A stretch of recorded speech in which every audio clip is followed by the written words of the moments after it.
कि कुछ भगवान का नाम लिया, कुछ पुण्य अर्जित हुए और अपना आराम से घर पे आए, थके-टूटे आए, अब खा-पी के सो गए अपना। क्यों 6 घंटे के बाद तो फिर रेस्ट तो चाहिए।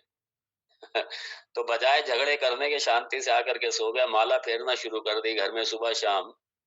तो घर का वातावरण अच्छा हो गया, घर में भगवान का नाम, ये जो बैठ करके इधर-उधर की चर्चा करते थे, कथा में बैठ के जाने के बाद में कम से कम उनकी शुरुआत तो हो गई, माला फेरना तो शुरू कर दिया, भगवान का नाम लेना तो शुरू कर दिया उन्होंने।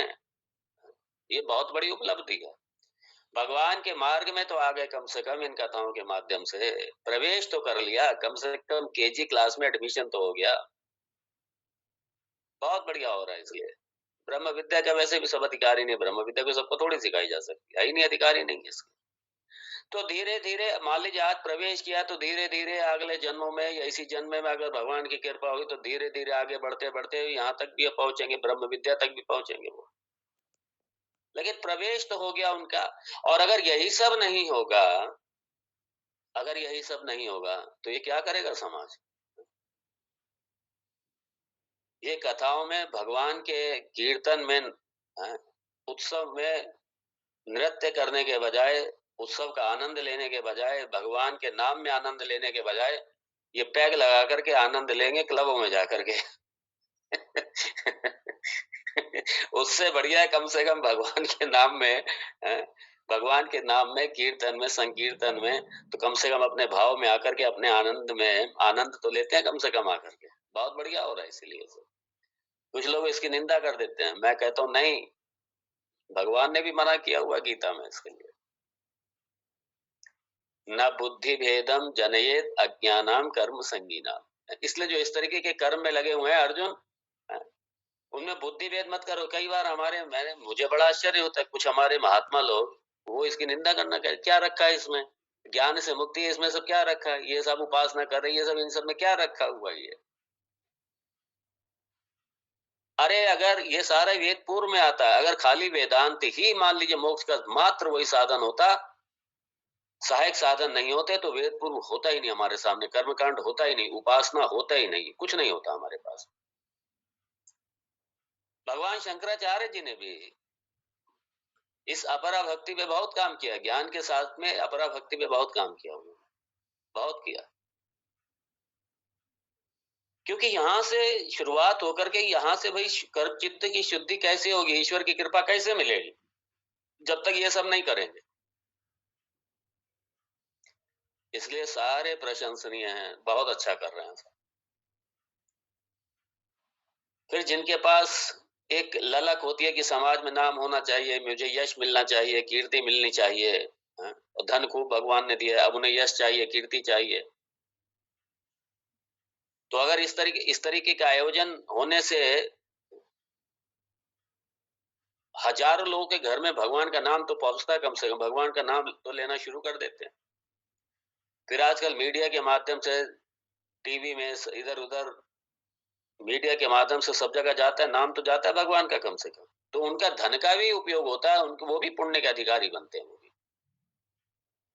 वरना अगर इस तरीके के अनुष्ठान में, क्योंकि उन्हें नाम चाहिए, कीर्ति चाहिए, अगर इस तरीके का उन्हें वातावरण नहीं मिलेगा तो अपने धन को जाके गलत दिशा में लगा देंगे वो, जिससे अपराध बढ़ेंगे, गलत दिशा में लगा देंगे जाके। तो धन का भी सदुपयोग होता है, लोगों के समय का सदुपयोग होता है, लोगों की बुद्धि का सदुपयोग होता है, विवेक का सदुपयोग होता है, उनके तन का सदुपयोग होता है, और सारे का सारा जो आयोजन होते हैं इस तरीके के, उससे एक वातावरण तैयार होता है, घरों के वातावरण बदलते हैं उससे। इसलिए बहुत अच्छा हो रहा है। सास बहू के झगड़े ही समाप्त होते हैं कम से कम। वो ठीक है, लाला को ले आई वृंदावन से, उन्हें पूजा शुरू कर दी, वैसे लड़ती थी अपनी बहू के साथ, पूजा में समय नहीं मिलता, सुबह से शाम तक 6 बार लाला को भोग लगाओ, कहाँ समय बहू से लड़ने का, और बहू को भी नहीं लड़ने का समय, वो अपने काम में व्यस्त है, अपने काम में व्यस्त है। बहू की भी रेस्पेक्ट डेवलप होती है सास के प्रति। एक घर के वातावरण बदले हैं इससे, लड़ाइयां झगड़े खत्म हो गई इससे। इसलिए जिस घर में भगवान की पूजा आराधना अच्छी से होती है, वहां पे शांति भी रहती है और समृद्धि भी रहती है। इसलिए पूजा आराधना ये होनी चाहिए। इसलिए मैं वंदन करूंगा, परम पूज्य परम श्रद्धेय वल्लभाचार्य जी आचार्य जी का, जिन्होंने ये पूजा घर घर में आरंभ करी, जिन्होंने अपना लाला को ले आए। भगवान जी हैं, भगवान की पूजा शुरू हो गई घर में, लाला घर में आ गए, पूजा आराधना शुरू हो गई। पूजा आराधना करने वाला झगड़े करेगा कि लड़ाई करेगा, क्या है वो? इसलिए ये कलह कलेश समाप्त हो गए। बड़ा अच्छा हो रहा है ये सब। ये सब अपरा भक्ति है। ये सब, इससे अज्ञान की निवृत्ति नहीं होगी, लेकिन पुण्य की प्राप्ति जरूर होगी, चित्त शुद्धि होगी। अगर निष्काम है तो चित्त नैश्चल्यता आएगी, चित्त में एक सात्विक जीवन बनेगा। और ये सात्विक जीवन, ये सब धार्मिक जीवन, सात्विक जीवन, उसके बाद में ही तो जाकर के वेदांत में प्रवेश करेंगे। इसलिए जो अपरा भक्ति है, अर्थात जो कर्म है, जो कर्म कांड है, अपरा भक्ति है, ये सहायक है, ये सहायक साधन है, ये वेदांत की पूरक साधना है। बहुत अच्छा हो रहा है। लेकिन अच्छी तरह समझ लीजिए कि इससे मुक्ति नहीं है, इससे अज्ञान की निवृत्ति नहीं है। क्यों? क्योंकि ये अज्ञान की निवृत्ति का प्रमाण नहीं। अज्ञान की निवृत्ति ज्ञान से होगी, और ज्ञान जिस विषय का अज्ञान होता है, उसी विषय के ज्ञान से उस विषय के अज्ञान की निवृत्ति होती है। ब्रह्म का अज्ञान है, मुझे मेरे स्वरूप का अज्ञान है। अब ज्ञान कहां से मिलेगा? उस ज्ञान को प्राप्ति का जो साधन है वो वेदांत है। वो वेदांत, उपनिषद, वेदांत मतलब उपनिषद। और चूंकि श्री राम गीता भी उपनिषदों का सार है, ब्रह्म विद्या है, उपनिषदों का सार है, तो इसलिए ये प्रमाण है। इसलिए तत्हानम एव, दूसरा और कोई नहीं। एव का मतलब बस वही, जब तक अज्ञान का नाश नहीं होगा, और नाश कहां से होगा? उसकी विधि है शास्त्र। ये जो जीवेश्वर ऐक्य ज्ञान, मतलब जब तक अहम ब्रह्मास्मि, मैं अपने स्वरूप को ब्रह्म के रूप में नहीं जान लूंगा, और जब तक मैं ये नहीं जान लूंगा कि ये मेरे अतिरिक्त और कुछ है ही नहीं जगत की वस्तु, मत्तः परतरम नान्यत् किंचिदस्ति धनंजय। जैसे भगवान ने कहा है, ऐसे आपको भी कहना पड़ेगा। मत्ता, जब आप जगत के अधिष्ठान को इस आत्म रूप से जान लेंगे, तब पता चलेगा कि यार मेरे अतिरिक्त जगत में कुछ है ही नहीं। मेरे अतिरिक्त ना तो ब्रह्म मेरे अतिरिक्त है, ना ही जगत मेरे अतिरिक्त है।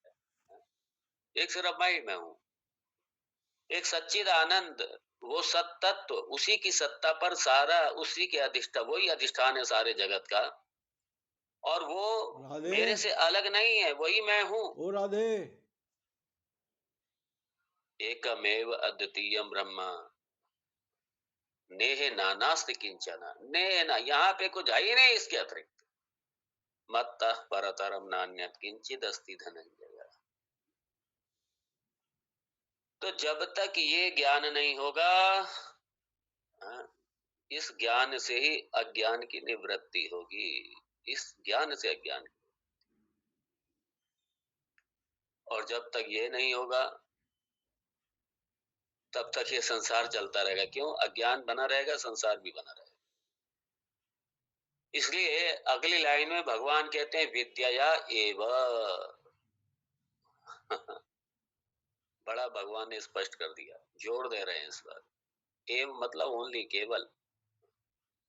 ये विद्या, ये ब्रह्म विद्या, ये आत्म विद्या, यही विद्या एवं, इसी विद्या से, इसी आत्म विद्या से, इसी ब्रह्म विद्या से, सिर्फ एवं मतलब सिर्फ, केवल, वो चश्मा जो सीधा कर दो। तन्नाशा, तन्नाशा मतलब अज्ञान नाशा, उसी अविद्या से ही अज्ञान का नाश होगा।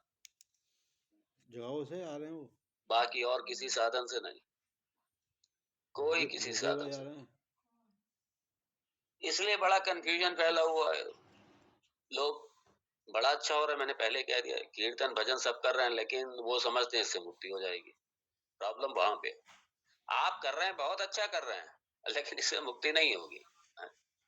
इससे चित्त शोधन होगा, आपका चित्त निर्मल बनेगा, चित्त शुद्ध होगा,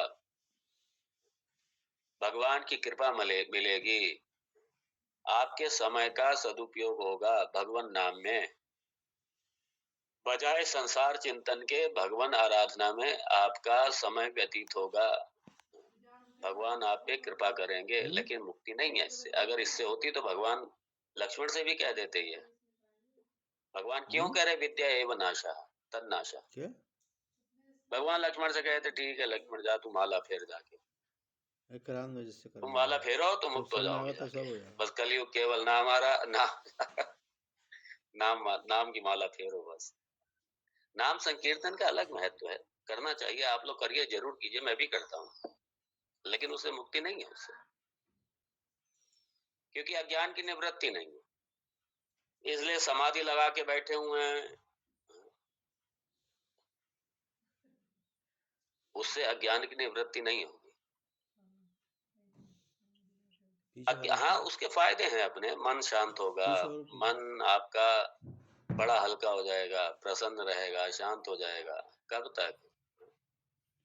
जब तक बैठे, उसके बाद घंटे 2 घंटे के बाद फिर ही अहम बुद्धि आ जाएगी उसमें, फिर तन में जो मैं बुद्धि है, जब तक इसका नाश नहीं होगा, कि तन को मैं मान के बैठे हैं ना, यहां से शुरुआत होती है। और तन को क्यों मान लिया? क्योंकि अज्ञान है, अविद्या है, अज्ञान है, अविद्या। तो लौकिक व्यवहार में देखिए ना, मान लीजिए अगर कोई रोग है, कोई बीमारी है, शरीर में कोई व्याधि है, तो जब तक सही तरीके से डायग्नोस नहीं होगा, ट्रीटमेंट शुरू नहीं होगा। डायग्नोस के बाद में प्रॉब्लम समस्या जानने के बाद में तभी तो डॉक्टर ट्रीटमेंट शुरू करेगा। और डायग्नोस नहीं हुई समस्या तो ट्रीटमेंट कहां से होगा? इसलिए जब तक ये डायग्नोस मेरे जीवन में ना हो जाए कि अज्ञान ही मेरे संसार का मूल कारण है, हमारी ये इलाज हमारा शुरू ही नहीं होगा हमारा। इसलिए भगवान राम ने भी यहाँ, और भगवान कृष्ण ने, और वेदांत में कहीं भी देख लीजिए, भगवान कृष्ण ने भी गीता में तब तक अपना ज्ञान देने का मुंह नहीं खोला जब तक अर्जुन ने स्पष्ट कह ही नहीं दिया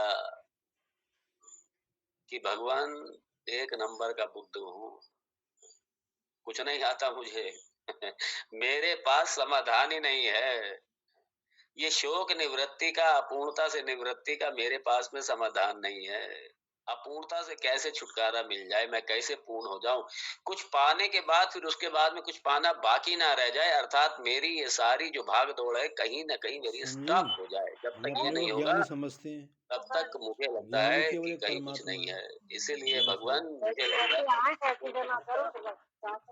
क्या नाम से ये स्पीकर किसका है? ऑफ कीजिए स्पीकर को। ध्यान मधु अग्रवाल।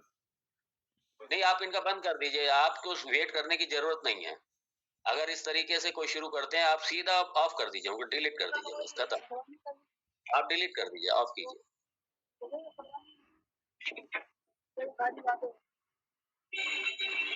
तो पहले ऑफ कीजिए, पहले आप प्लीज, मेरी रिक्वेस्ट है आपसे, इसको ऑफ कर दीजिए, रसीद काट रही है, डिलीट कर दीजिए, खत्म। गीता में रसीद काट रही है मधु।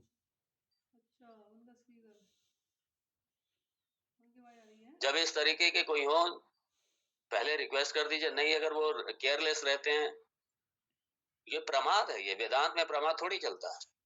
इसका मतलब कैजुअल अप्रोच है, और कैजुअल अप्रोच वाले का क्या काम है यहाँ पे?